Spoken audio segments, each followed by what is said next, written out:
Dediques 8 hores al dia a dormir, però no et considerem una persona que dorm. Dediques 8 hores al dia a treballar, però no et considerem una persona que treballi. No, nosaltres et considerem una persona que parla. L'home és un ésser social, és a dir, conviu en societat. I per tant, les persones dediquen gran part del seu temps a parlar. Parlar és, doncs, la principal activitat social dels éssers humans.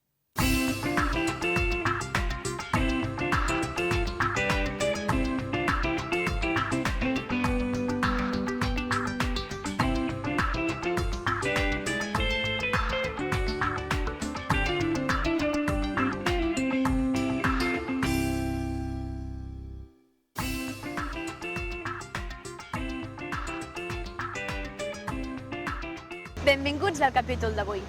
Avui veurem com viure en societat ens obliga a parlar constantment. Veurem que no sempre parlem igual. La mateixa persona canvia de manera de parlar segons en la situació que es trobi. No es parla de la mateixa manera a un amic que al pare o a la mare, ni es fa servir el mateix to de veu amb un fill que amb un professor. Depenent de la situació en què ens trobem, parlarem d'una manera o una altra. Segons amb qui parlem, també ho farem d'una manera o una altra. No els diem col·lega ni els tractem de tu. Entre la justícia i els ciutadans, la relació és formal. I quan la relació és formal, el llenguatge també ho és. Els nens no els hi diuen excel·lència ni els tracten de vostè. Quan els nens es dirigeixen als pallassos, s'estableix una relació més informal. I el seu llenguatge també ho és. De la mateixa manera, entre una mare i un fill, la relació és molt més estreta, íntima i personal. Les mares als seus fills no els hi diuen senyories. Per tant, a l'hora de parlar, cal tenir presents els elements que, a més de la llengua, intervenen en la comunicació. S'ha de tenir en compte, doncs, la relació entre l'emissor i el receptor i quin tipus de discurs volem comunicar. Així, en les relacions quotidianes, informals, utilitzem unes expressions que no fem servir en una conversa formal. El registre col·loquial té les seves pròpies característiques. Els familiars, la família, els parents, els amics. Aquesta és la gent amb qui es té més confiança. Per tant, és lògic que també sigui en aquestes relacions que el llenguatge sigui més distès. És el que anomenem registre col·loquial. El registre col·loquial és la manera que tenim de parlar en les nostres relacions diàries amb gent amb la qual mantenim un lligam de confiança més gran. Mira, López, una cosa és que la teva nòvia s'hagi instal·lat aquí com si fos casa seva i una altra, molt diferent, és que es passi el dia fotent crits, vale? López, tu saps perfectament que jo no crido, estava treballant. Què collons ha de treballar si es passa el dia fotent gàrgares? Quan utilitzem el registre col·loquial, no ens preocupem excessivament de la correcció gramatical ni excessivament de les formes. Estem distesos, relaxats i entre gent de confiança. Ens deixem anar més. I això també es nota en la gramàtica i el lèxic que fem servir. Les característiques bàsiques de la llengua col·loquial són 4. Ús espontani i natural de la llengua. Frases inacabades, oblits lingüístics que es supleixen amb gesticulació. Ús d'expressions pròpies de la llengua oral i de frases fetes. I repeticions i redundàncies habituals. A més, el registre col·loquial pot donar lloc a la utilització de paraules grolleres i malsonants, l'anomenada variant vulgar. Doncs t'aguantes. I si no puc aguantar-me, què? Però tu ets imbècil o què? A mi no m'insultis, idiota! Gilipolles! Estúpida! Tita petita! Gorda! Quan en la variant col·loquial apareixen paraules escatològiques, malsonants o considerades tabú i d'una gran indiferència respecte al sistema gramatical de la llengua, ens trobem davant de la variant vulgar. Sento, Guillermina, però jo li he de dir. Molt bé, digue-li tot. Jo perdré el nòvio, però tu perdràs l'amic. Què vols dir? Però què et penses que et dirà? Que et dirà, de puta mare, tio, t'has tirat la meva nòvia, però tu i jo tan amics. És veritat, potser s'enfada, no? Hi ha gent que diu casa, hi ha gent que diu queo, hi ha gent que diu lladre, hi ha gent que diu mangui. De moment hem vist que entre la família i els amics és habitual fer servir expressions com cari, xato, col·lega o rula. També hem vist que utilitzant el registre col·loquial hi ha el perill de caure en la variant vulgar.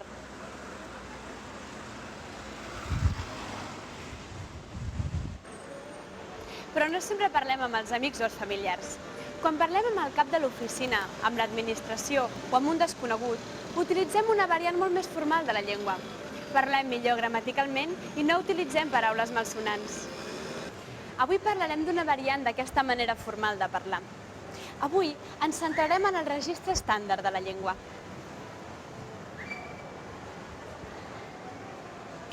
Els presentadors de televisió no diuen mai rula, ells diuen píndola. Els periodistes no parlen de manguis, ells parlen de lladres. Els conductors de programa no informen de queos, ells parlen d'habitatges. La raó és que els mitjans de comunicació utilitzen el registre estàndard. L'objectiu del registre estàndard és que l'entengui tothom. No tots sabem què significa la paraula queo. En canvi, la paraula casa, sí. El registre estàndard fuig de l'argot i de dialectismes i, en canvi, aspira a la neutralitat. El registre estàndard constitueix un model lingüístic convencional. És un model artificial que només té un objectiu, que l'entengui com més gent millor. S'ha de tenir en compte, però, que l'estàndard no té res a veure amb la pronúncia. Són la bona sort i la mala sort en un mateix accident, perquè l'avioneta, després de trencar el cable, encara ha pogut volar a prop d'1 quilòmetre i ha vingut a caure a si mateix. El pilot apenas ha fet un... Ell utilitza l'estàndard. I ell també. El Festival Internacional de Pel·lícules Resistències, que dijous va estrenar a Foix la seva 6a edició, continua l'exploració del seu tema genèric.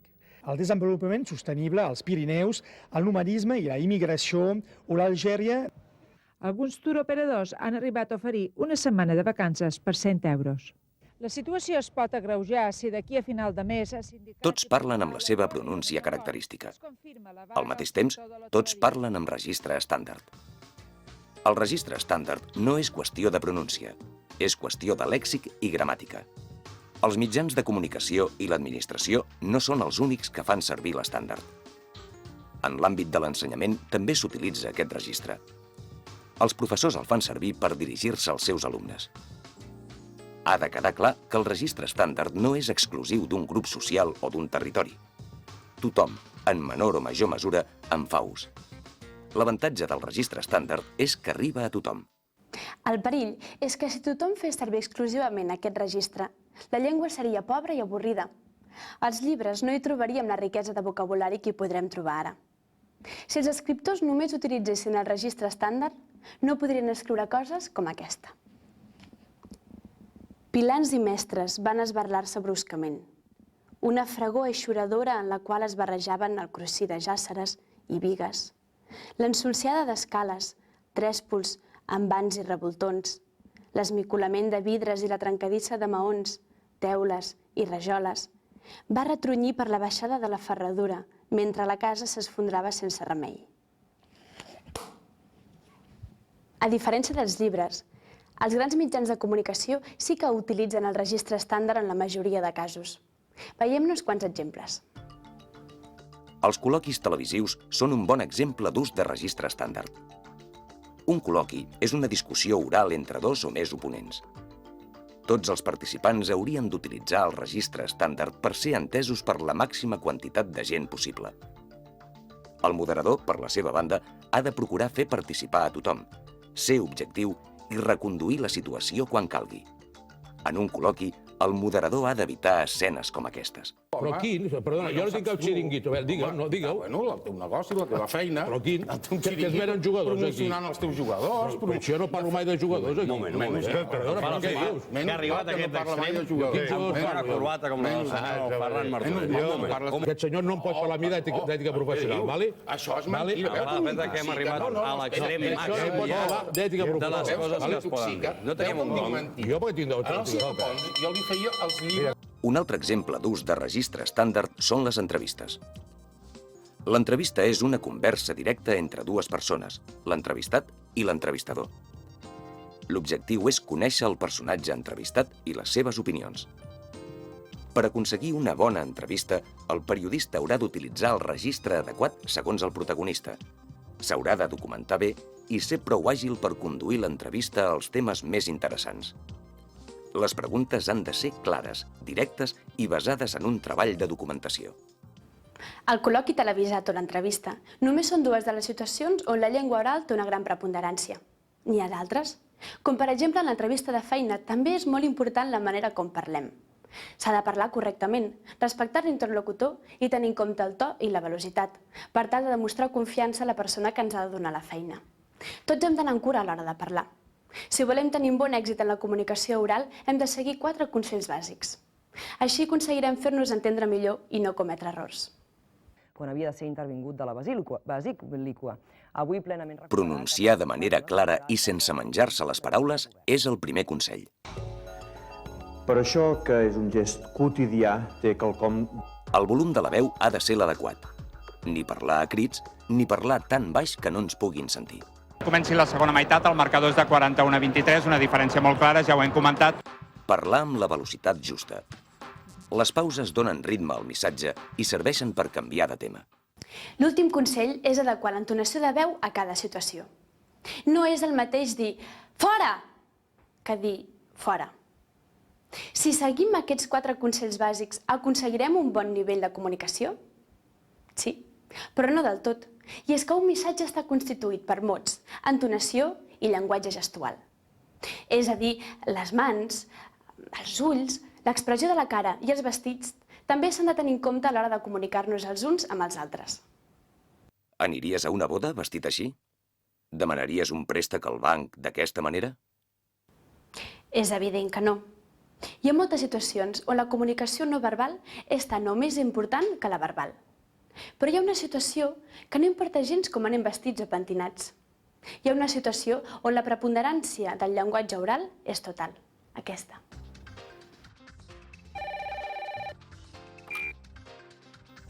En la conversa telefònica no veiem l'interlocutor i, per tant, desapareix el llenguatge no verbal. En canvi, però, s'ha d'anar molt en compte amb l'entonació de la veu. L'entonació és l'encarregada de donar matisos. Una paraula mal dita pot provocar malentesos. Al parlar per telèfon hem d'anar molt de compte amb l'entonació que fem servir. Hem de parlar amb claredat, respectar els torns de paraula i seguir l'estructura de pregunta-resposta.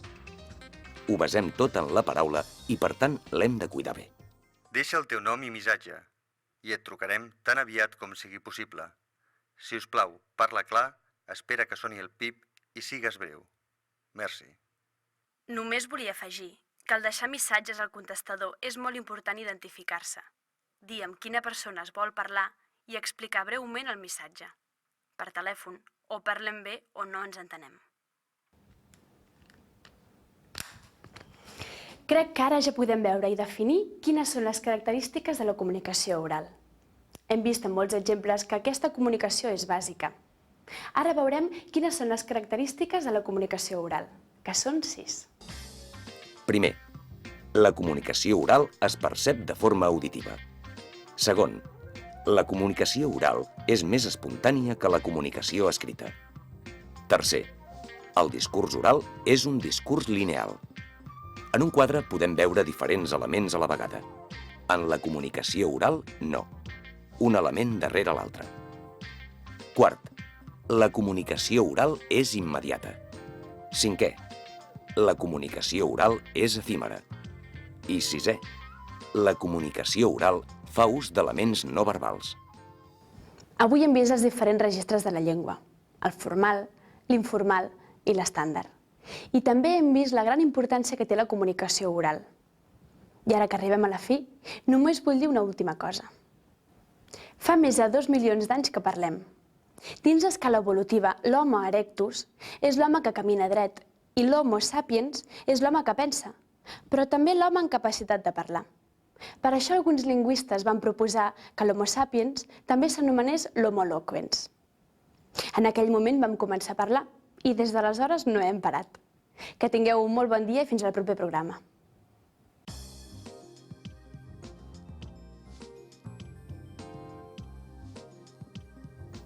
En aquesta unitat hem parlat d'una de les activitats més importants de l'ésser humà, la comunicació. Hem dit que l'home és un ésser social i, per tant, les persones dediquen gran part del seu temps a parlar. De la comunicació oral n'hem ressaltat les seves característiques. Podríeu afegir les que falten en el següent quadre?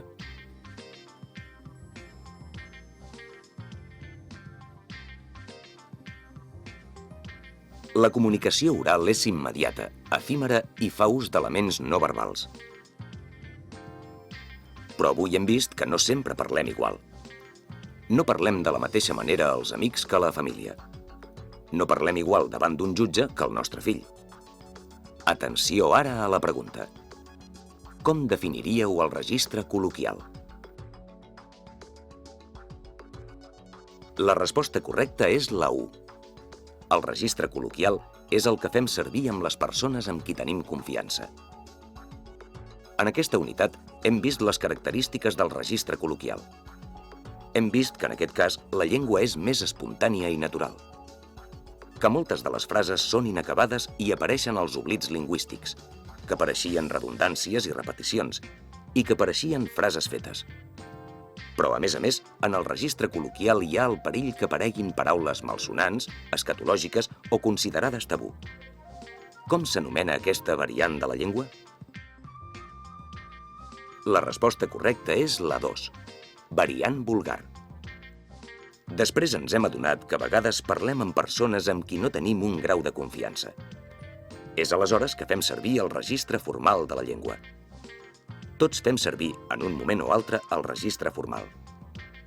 Però els mitjans de comunicació fan servir un tipus de registre formal molt particular. Quin és?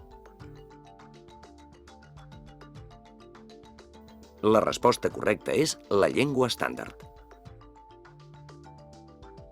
L'estàndard facilita la comunicació entre els parlants. El seu objectiu és que l'entengui tothom. Per això l'utilitzen els mitjans de comunicació. Però qui més utilitza el registre estàndard? La resposta correcta són totes tres. Tot i que mitjans de comunicació, ensenyament i administració són els grans usuaris de l'estàndard, la gent també n'acaba fent ús en algun moment. L'estàndard és important que quedi clar que no és exclusiu de cap grup social. No és una variant estàtica i està sotmesa a canvis.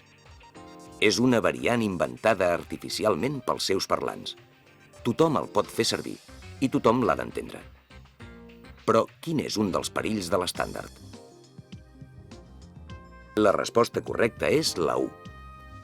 L'estàndard no afecta a la pronúncia i en qualsevol dialecte es pot parlar estàndard. En canvi, sí que utilitza un lèxic més limitat. Hem volgut mostrar en aquest capítol diverses situacions on es fa servir la llengua estàndard. De totes les situacions que us plantegem, en quines es fa servir la llengua estàndard i en quines no. Tant la resposta 2 com la 3 són correctes. En una conversa telefònica no té per què fer-se servir l'estàndard.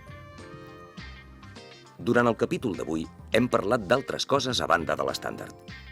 Hem donat, per exemple, uns quants consells per a tenir èxit en la comunicació oral. Hem dit que s'ha de pronunciar de manera clara, que el to de veu ha de ser l'adequat, la velocitat justa i l'entonació de la veu ha de ser l'adient.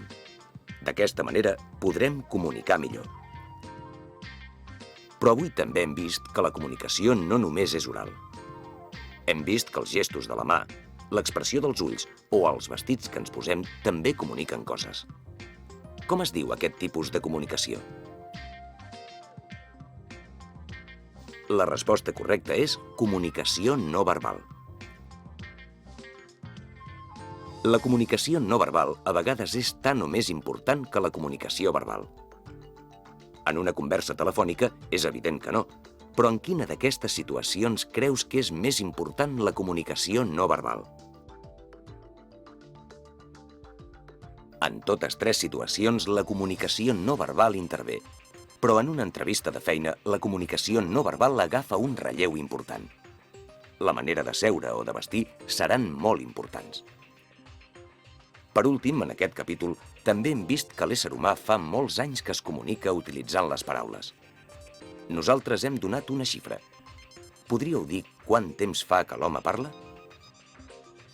Exacte, l'home fa uns 2 milions d'anys que parla.